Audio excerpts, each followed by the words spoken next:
Ready to move in premium triplex villas at Kollur APR Projects.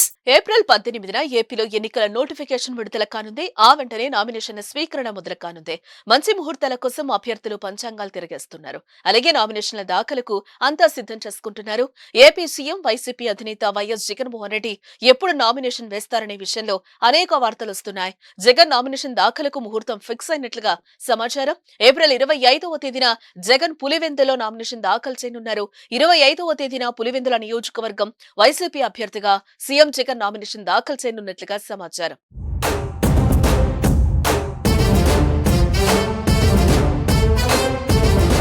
CM Jagan April 24న శ్రీకాకుళంలో bus యాత్ర ముగించుకుని నేరుగా పులివెందుల వెళ్లనున్నారు.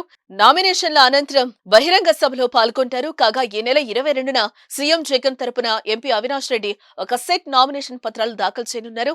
ఇది ముందు జాగ్రత్త కోసమేనని తెలుస్తోంది. జగన్ గత ఎన్నికల్లో టీడీపీ అభ్యర్థి ఎస్వీ సతీష్ కుమార్ రెడ్డిపై 90,000 పైచీలకు ఓట్ల మెజార్టీతో గెలుపొందారు. అంతకుముందు 2014లోనూ సతీష్ కుమార్ పై జగన్ విజయం సాధించారు. ఈసారి పులివెందుల్లో సీఎం జగన్ కు ప్రత్యర్థిగా టీడీపీ నుంచి బీటెక్ రవి పోటీలో ఉన్నారు.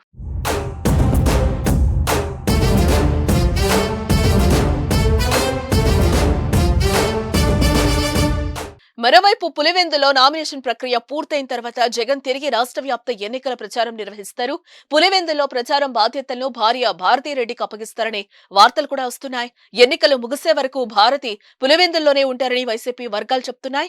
పులివెందుల్లో సోదరి వైఎస్ షర్మిల, సునీత వైసీపీపై విరుచుకుపడుతూ ప్రచారం నిర్వహిస్తున్నారు.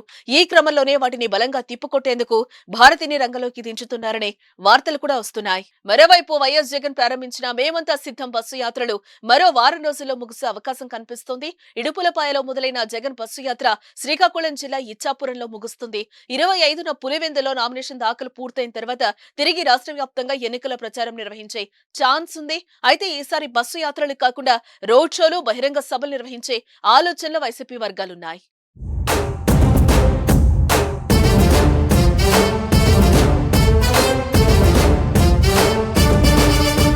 సుమన్ టీవీలో మీ పర్సనల్ అండ్ బిజినెస్ ప్రమోషన్స్ కోసం కింది నెంబర్కి కాంటాక్ట్ చేయండి.